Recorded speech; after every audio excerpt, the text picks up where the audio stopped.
જેવું મસ્ત મસ્ત કુકી બનાયા. હા હજી ઠંડા થશે ને એટલે એકદમ મસ્ત બની જાવ. તમે મેં આવા વાસણમાં કાઢ્યા. જલ્દી ઠંડા થાય થઈ જાય ને એટલા માટે. બહારથી ક્રિસ્પી ને અંદરથી સોફ્ટ. ઘઉંના લોટના કુકી. ઘઉંના લોટના કુકી.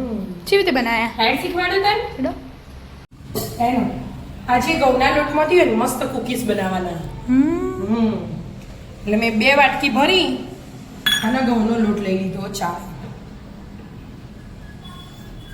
અને ક્રિસ્પી બન્યું ને એકદમ એટલે એના એ જે વાટકી લીધી ને એ વાટકી અડધી સોજી લીધી ઝીણી.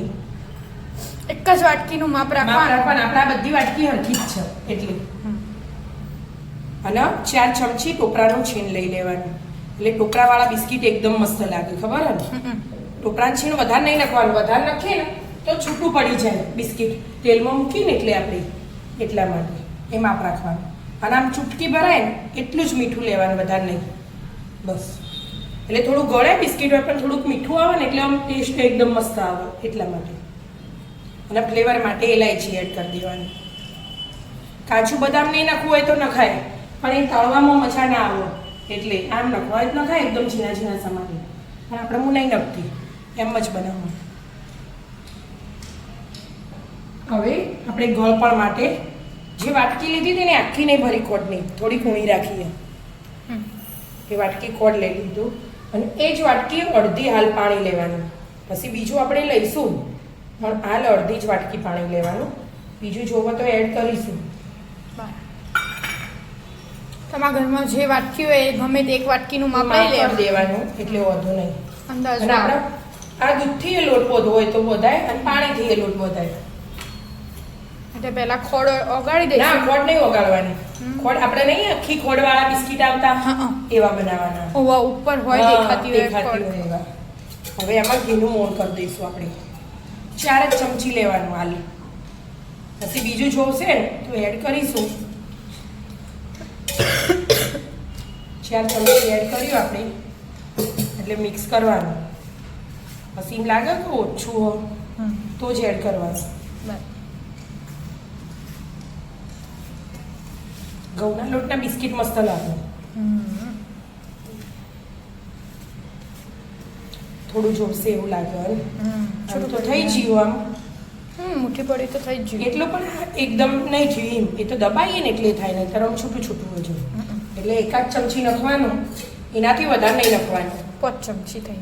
5 થઈ. પણ ચમચી કેવડી હજુ ઊંડાવડી નહીં, સીધી પ્લેટ.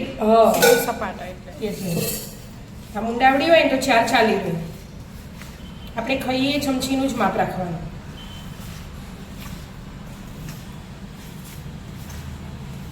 બરાબર બધું મિક્સ કરી દેવાનું. થોડીક વાર મસળીએ ના એટલે સ્વાદ એકદમ મસ્ત આવે. ઇલાયચી ને બધું ફ્લેવર એક થઈ જાય ને, ટોપરાનું છીણ ને બધું એટલા માટે. અને હવે આ એડ કરી જવાનું અને લોટ બાંધી જવાનો ખોડ સાથે. ખાંડ સાથે જ. જેટલું જોવો એટલું એડ કરવાનું. હાલ આવી રીતે બધું મિક્સ કરવાનું. હાલ બહુ વધી નહીં દેવાનું. કાઠો રાખવાનું કે ઢીલો? બહુ કાઠો એ નહીં, બહુ ઢીલો એ નહીં. બહુ કાઠો હોય ને તો આપણે પેલા બનાવીએ ને એટલે ફાટી જાય. એટલા માટે આવી રીતે મિક્સ કરી જવાનું, નખી જવાનું. એટલે આપણી હાથની ગરમીની અડધી ખોડ ઓગળી જશે. એટલા માટે.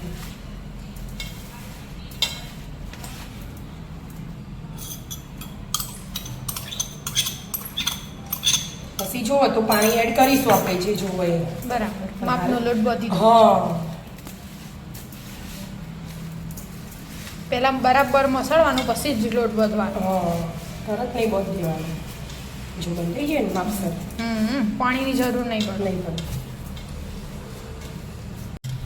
મસ્ત થઈ ગયો. ખાઓ બેટા, જો મસ્ત મિક્સ થઈ જાય ને ખોડ છે બી દેખાવ. આપણે કશું પાણી એડ નહીં કર્યું. એ જ માપમાં થઈ ગયું. અને આ લોટ હોય ને બોધીએ તરત જ ચાલુ કરી દેવાની. પડ્યું નહીં રાખવાનું. એટલા માટે મેં લઈ લીધો છું આટલો લોટ અને આમાં મસ્ત બનાવી દેવાનો ગોળ રાઉન્ડમાં. 2 હાથે મોળીને આટલું પતલું જાડું જેવું બનાવવું એવું.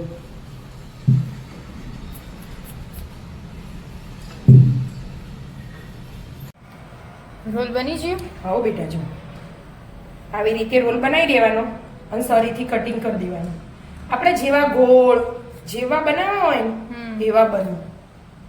પણ હું અત્યારે લંબચોરસ બનાવું. લંબચોરસ હમ જેવો શેપ આપવો એવો શેપ એવો અપાય.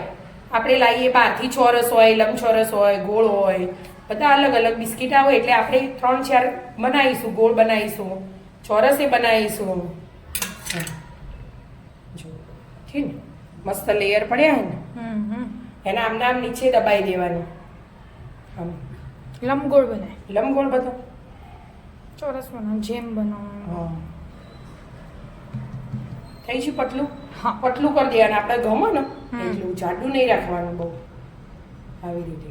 અને ચમચી લઈએ ને આપણે તો ચમચીથી આવી રીતે ડિઝાઇન પડાય. આમ આપણે ગુડ્ડે ઉપર જેવી આવે આવી રીતે.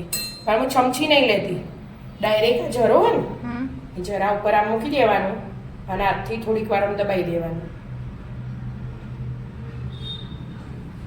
જો મસ્ત ડિઝાઇન પડી જાય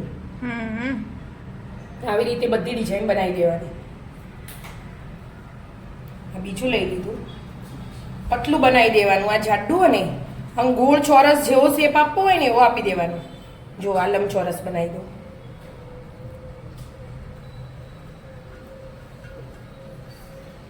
હાથ હરી જ કરી દેવાનું, વળવાની જરૂર નહીં. આપણે જાડું પતલું તો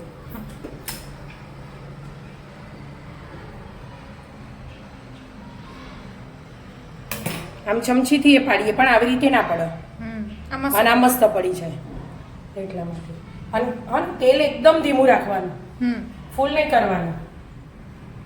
એ થોડી વાર લાગે પણ મસ્ત એકદમ ક્રિસ્પી થાય. બસ આવી રીતે બનાવી જવાના અને તળવા મેલી દેવાના. બરાબર, ધીમા ગેસે તળવાના. હા, ક્રિસ્પી કરવાના હોય તળવાના એટલે જ ને.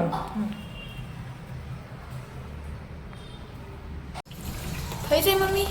હા બેટા, જો એકવાર ફેવરી, આ ફેવરેલો ભાગ અને આગળનો ભાગ ચમચીથી ફેરવવાનું એટલે ભાગી ના જોઈએ.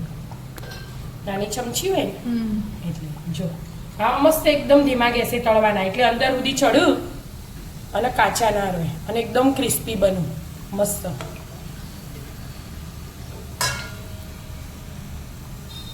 થોડા થોડા તળવાના એટલે એકદમ મસ્ત થાય. બિસ્કિટ મસ્ત બ્રાઉન કલરના બહારથી લાવીએ ને, જેને ઓવન હોય ઓવનમાં મૂકી દે. આપણે ઓવન નહીં ને એટલે તળવા પડે છે. આ થોડા ગોળમાં બનાવ્યા અમે. બસ આવી રીતે બધા મૂકી જવાના. પેલા બનાવે તો બતા. હા બતાવો, આ મૂકીને બતાવો. હા, અને જો ગેસ એકદમ સ્લો રાખવાનો, ધીમો જ ફૂલ કર્યો છે. કરવાનું. જો આ બની છે એકદમ ધીમા જ હતા. જો ઓહ મસ્ત થયા. મસ્ત થયું અને સ્વાદે મસ્ત હોય. ઘઉંના લોટના એટલે મીઠા લાગે. બરાબર, બધા તળી દેતા. હા બધી કુકી તૈયાર. હા બેટા, જો તળી છે બધી કુકી. કુકી કો બિસ્કિટ બિસ્કિટ કહો, ઘઉંના લોટનો જે કેવું એ કહેવાય. ખોરચી મસ્ત દેખાય ના. લાગે મસ્ત, ટેસ્ટ મસ્ત હોય. હા મસ્ત એક આમાં એના ઈનો એડ કરવો હોય ને સોડા આપણે તો એ જરાક ચપટી નખાય. પણ આપણે આજે કશું એડ નહીં કરવું. મસ્ત બની પણ એકદમ હા, જોરદાર. એકદમ જરૂરથી જોરદાર. ટ્રાય કરજો મિત્રો. બનાવજો તમે બધા પણ. આવી જાઓ મિત્રો. મસ્ત મજાના ઘઉંના લોટના કુકી ખાવા. મિત્રો અમારા વિડીયો ગમતા હોય તો લાઈક શેર અને સબસ્ક્રાઇબ કરજો. રાધે રાધે.